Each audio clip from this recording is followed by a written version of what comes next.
Assalamualaikum warahmatullahi wabarakatuh. Alhamdulillah wassalatu wassalamu ala Rasulillah Sayyidina Muhammad ibn Abdullah wa ala alihi wa sahbihi wa man wala la haula wa la quwata illa billah. Para hadirin wal hadirat, pemirsa yang budiman yang dirahmati Allah Subhanahu wa taala. Melalui kajian kitab di siang hari ini, mudah-mudahan bermanfaat bagi kita semua. Apabila nanti ada kekeliruan, mohon dikoreksi dan dikoreksi, karena al-fakir yufar merupakan orang yang kurang berpengalaman dan kurang dalam bidang ilmu dan lain sebagainya. Oke, kasus yang pertama. Jadi orang yang berpuasa, misal ada orang yang berpuasa kupingnya tersebut sakit sekali sampai enggak ketulungan. Biasanya kalau kuping sakit langsung ke otak, langsung terasa, sama dengan sakit gigi langsung ke kepala, ke otak, ini sakitnya enggak ketulungan. Kecuali sakitnya tersebut bisa mereda, di tetes obat, di kupingnya tersebut dikasih tetes obat, baik melalui dengan minyak, berobat cair seperti minyak dan lain-lain sebagainya, atau melalui menggunakan kapas. Jadi obatnya ditaruh di kapas, kapasnya dimasukkan ke dalam, seperti itu dan sebagainya. Pokoknya sekiranya tersebut dikasih obat atau melalui langsung diteteskan atau melalui kapas, sekiranya sakitnya itu berkurang atau pas mereda gitu. Ketika dikasih obat, sakitnya itu mereda, jadi agak mendingan, ringan, enggak kayak tadi sebelum dikasih obat. Itu apabila seperti itu, ini kasus, ini kan memasukkan barang berupa obat melalui lubang yang tembus ke dalam. Ini melalui kuping. Apakah itu batal? Ini kasusnya seperti itu. Karena ini di bulan puasa. Dan orang tersebut tahu kalau dikasih obat tersebut biar bisa ringan, sebab dirinya sendiri merasakan sendiri, atau diberi informasi oleh dokter yang memang ahli di bidangnya.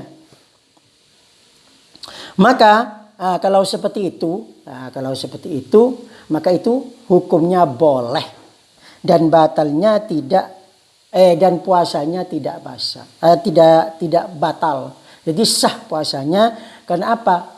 Karena liddarurati, karena darurat. Kalau misalnya ada kasus seperti itu, ya silakan aja. Itu karena darurat, jadi boleh. Puasanya tidak batal. Kasus selanjutnya, ini ada kasus juga, semisal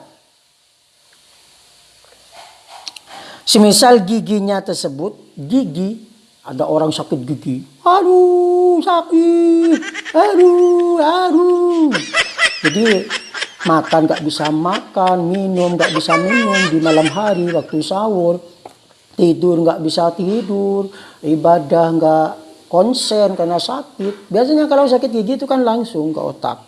Aduh ya. Ada tolongan, seperti itu karena sakit.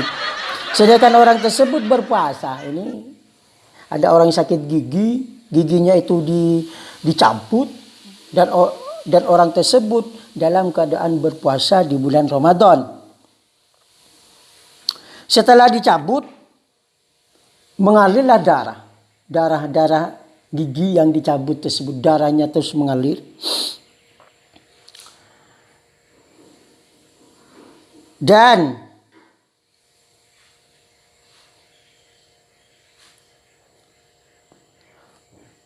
darah juga bercampur dengan apa namanya?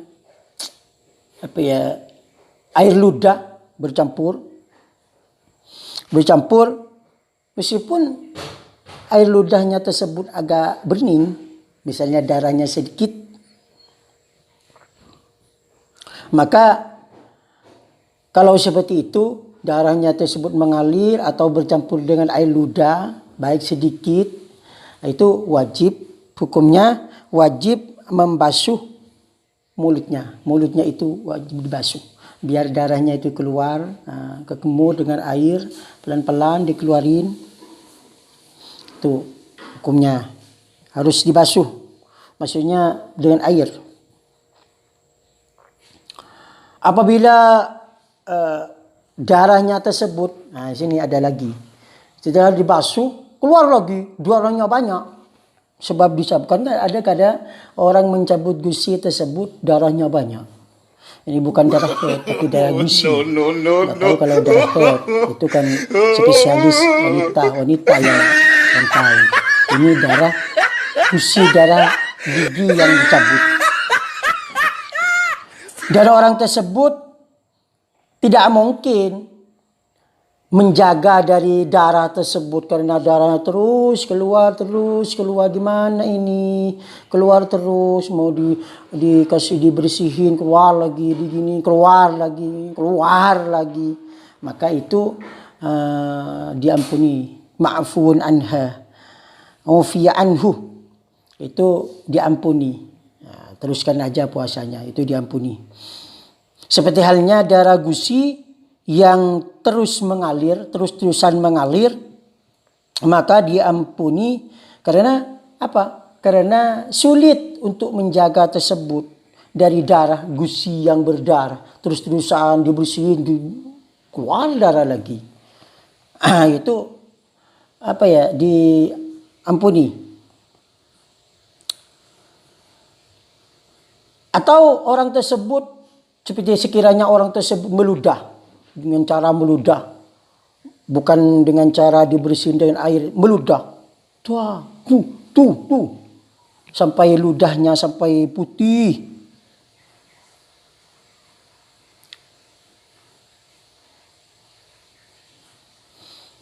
Dengan cara meludah, sampai ludahnya itu kering, karena darahnya tersebut terus-terusan keluar. Apabila orang tersebut harus membasuh mulutnya siang hari itu, mulai di pagi sampai sore, ya kasihan juga. Maka ya sulit. Bahkan ada kalanya darahnya itu tambah banyak. Maka itu seperti halnya puasa juga sholat. Jadi orang dalam keadaan sholat pas gusinya berdarah, maka itu diampuni. Tapi kalau di dalam sholat diampuni apabila darahnya sedikit.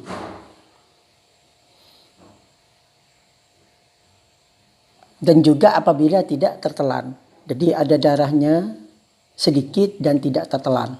Ya kalau tertelan ya lain lagi. Seperti halnya pendapatnya Imam Ibnu Hajar. Tapi menurut Imam Romli itu tidak diampuni. Tetap batal sholatnya. Di dalam sholat, kalau waktu orang tersebut kalau sholat, baik sholat itu sholat fardu atau sholat sunat, tetap batal menurut Imam Romli. Seperti halnya darah-darah yang lain.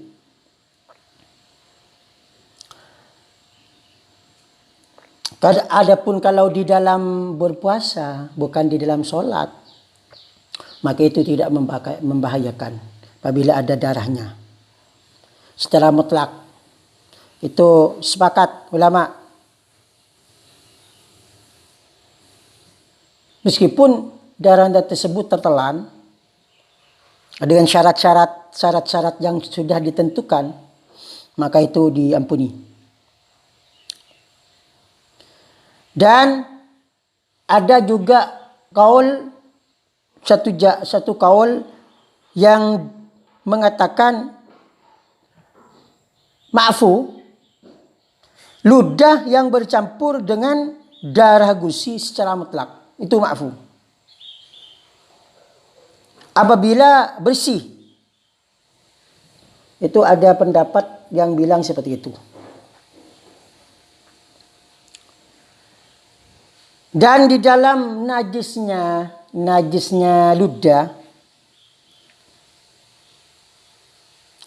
yang bercampur tadi ludah itu ulama iskal.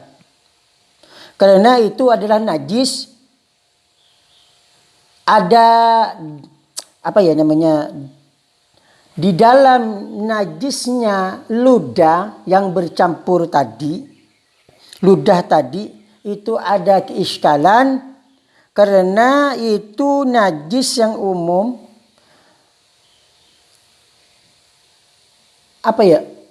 bercampurnya itu umum, ludah bercampur secara umum dengan sesuatu yang encer.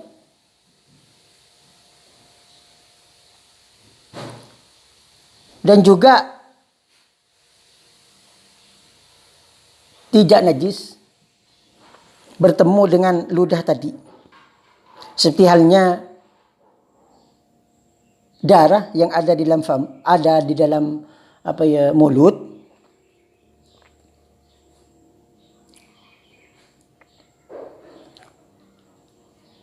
Seperti halnya darah yang ada di daging. Ada daging kan ada darahnya. Setelah dicuci di dalamnya itu kan ada darahnya. Cuman luarnya saja kan dicuci. Nah seperti itu. Apabila daging tersebut ditaruh di air yang dimasak, dagingnya itu untuk dimasak, kan mesti di dalam dagingnya itu mesti ada darahnya. Maka darah tersebut tidak menajiskan air tersebut. Yang penting kan sudah dibasuh. Ada daging sudah dibasuh, kan di dalamnya daging itu kan ada darahnya. Setelah dimasak mendidih keluar darahnya. Itu darah tersebut tidak menajiskan air tersebut.